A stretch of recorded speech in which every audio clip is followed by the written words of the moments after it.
que vêm de fora, de outros estados. Então nós temos dificuldade de, vamos dizer, prestar a jurisdição a todos. Porque se o estado de São Paulo tivesse a possibilidade de viver só com os seus habitantes, a verba seria totalmente suficiente. Mas nós não temos, nós temos essa obrigação de prestar auxílio também ao pessoal de fora. Com relação à lei de responsabilidade fiscal, o limite de 6% do Judiciário de São Paulo, ao que eu saiba, está trabalhando no limite do Tribunal de Justiça. Enquanto que o Ministério Público, nos 2%, está muito longe ainda. O Ministério Público está consumindo cerca de 1,15%, 16% da receita corrente líquida, que está muito longe do seu limite. Mas vários estados, esse é um problema nacional, vários estados, quer no Ministério Público, quer na magistratura, enfrentam dificuldades extremas porque não podem, às vezes, manter a atividade porque não estão excedendo o limite. Em vários e vários estados já se excluiu deste cálculo, que é uma construção interessante, o cômputo dos aposentados. Em vários estados, como o Mato Grosso do Sul e outros que eu não me recordo agora para elencar, esse cálculo dos 6% e 2% dele já foi expurgado a folha dos inativos. Não que elas saíram do Ministério Público ou do Judiciário, mas elas não contam para esse cálculo. O Ministério Público tem a luta maior de chegar nos 2%. O Tribunal busca poder ultrapassar e precisa efetivamente, sem sombra de dúvida. Mas nós ainda estamos no primeiro passo. Nós precisamos chegar nos 2%, que seria o mínimo para que o Ministério Público pudesse se equipar. Na verdade, a gente vê o Ministério Público ajudando a consumir os 6% do Judiciário, porque poucos são os prédios do Ministério Público no estado de São Paulo, por exemplo. O tribunal acaba contribuindo, talvez não desejando até, mas para que os custos sejam elevados. E outras tantas causas. Agora, o problema orçamentário é um outro problema sério, na medida em que, quando se corta orçamentos, quer de um, quer de outro poder, a meu ver, é uma violação constitucional gritante. Na medida em que, se são órgãos autônomos, independentes, têm autonomia, portanto, não poderiam ser cortados. Mas o que nós temos visto é que o Executivo, muitas vezes, corta o orçamento. Faz um corte de maneira inconstitucional. Houve resposta do Judiciário de vários estados, no sentido que isso não pode ser feito. Aqui em São Paulo houve uma luta do Tribunal de Justiça há 4, 5 anos atrás, muito intensa, e que conseguiu obter um resultado. Mas essa é uma luta que é permanente e que nós vamos ter que... E é fundamental. Aí, sem dinheiro, não se faz nada, né? Eu peço licença aos senhores.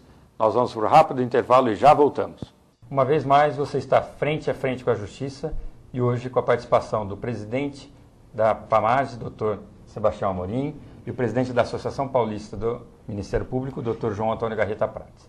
No bloco anterior, a gente exauriu um pouco do assunto, questões um pouco mais amplas do Ministério Público e da magistratura. Eu queria agora descer um pouquinho. O que a PAMAGES e a PMP estão fazendo pelos membros numa questão que parece afligir muito a população de maneira geral, mas especificamente as autoridades que lidam com o crime organizado em São Paulo? O que está fazendo para a segurança do juiz e para a segurança do promotor? Nós tivemos em São Paulo, quando eu entrei na magistratura, isso há 35 anos atrás, nós tínhamos, por incrível que pareça, os bandidos eram melhorzinhos que hoje em dia. Hoje os bandidos são muito perigosos. Aprenderam no decorrer das prisões, na verdade. E então, realmente, as autoridades se veem ameaçadas diuturnamente.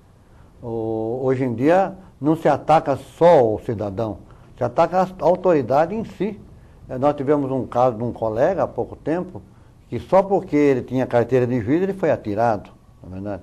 Então, nós temos esse problema. Tivemos colegas mortos, etc.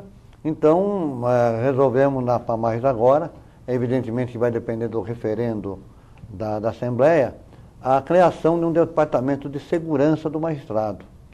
Esse departamento de segurança do magistrado tem por finalidade justamente defender o magistrado não só na sua integridade física, mas também na sua integridade moral. Então, nós nomeamos alguns membros da Justiça Militar para fazer parte desse departamento, porque eles também são sócios da PAMAGES, Justiça Militar do Estado. Então, eu sei também que o Tribunal de Justiça tem um departamento ou uma diretoria de segurança do magistrado. Eu até falei com o diretor hoje, tivemos um almoço, e ele me disse que gostaria muito de fazer uma fusão para uma defesa mais eficiente de cada autoridade. Nós temos visto, por exemplo, que ultimamente crimes contra policiais, só porque são policiais às vezes, né? Então o crime se barbariza mais ainda pelo fato de ele exercer a profissão. Então nós temos que cuidar muito disso e vamos cuidar.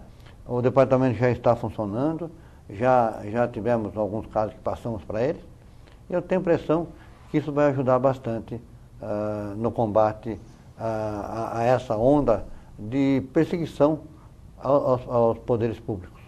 Doutor Garreta. A associação tem um trabalho no Departamento de Segurança e Defesa das Prerrogativas que tem atuado, até infelizmente, bastante. Nós tivemos inúmeros exemplos, eu não vou aqui discorrer sobre eles, mas de atentados, eu estou falando em calamidade física, não só moral, de membros do Ministério Público. Ainda recentemente, uma semana atrás, quase que toda semana a gente se defronta com situações desse tipo. Temos algumas ações na área propriamente dita de associativa, de convênios com entidades, cursos, etc. Mas também desenvolvemos algumas ações que possam tolher um pouco as informações dos promotores que são acessíveis aí a qualquer pessoa praticamente hoje. Então conseguimos, por exemplo, obter do Departamento de Trânsito um sistema que não possibilita que, a não ser as autoridades de trânsito, propriamente dito, possam pesquisar a placa do veículo do promotor, porque houve situação, isso foi gerado em uma situação em que, através da placa de um carro, se chegou ao endereço do promotor, que lida no dia a dia, ali de perto, com a criminalidade organizada, assim como o juiz, né, e são inúmeras ações. Eu acho que esse é um ponto crucial, porque a população tem que entender que há um clima difícil, a segurança pública é um problema sério, que está sendo enfrentado e que todo cidadão sofre ainda com esse problema ao longo da sua vida. Entretanto, aquelas autoridades, aquelas pessoas que lidam diretamente na repressão à criminalidade, os delegados de polícia, os juízes de direito, os promotores de justiça, os diretores de presídio, sofrem diretamente uma afronta de tal sorte que, às vezes, isso inibe o próprio trabalho.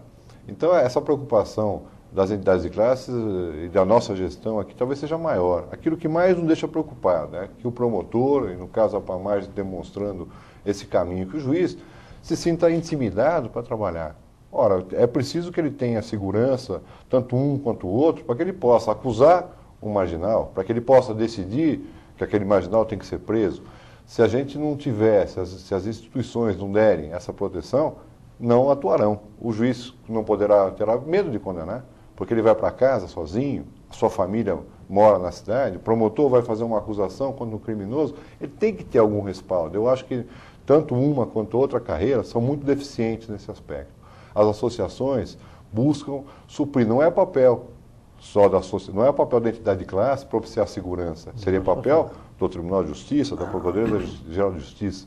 Entretanto, a gente, no vácuo, na não existência de mecanismos adequados, a gente vai buscando remediar situações na medida que elas vão aparecendo. Nós tivemos, por exemplo, na Itália, por exemplo, que os juízes que atuam naqueles casos da máfia, etc., passaram a ser assassinados assim, de uma maneira brutal. Então, lá se encontrou um mecanismo de fazer com que o juiz não apareça. Ele é o tal do juiz sem rosto, ou sem nome, na verdade. Então, no Brasil, para não se chegar a isso, tem que se adotar medidas necessárias. Nós sabemos que a segurança é deficiente. Os juízes do interior, principalmente, se queixam muito de que os fóruns ficam abandonados, né?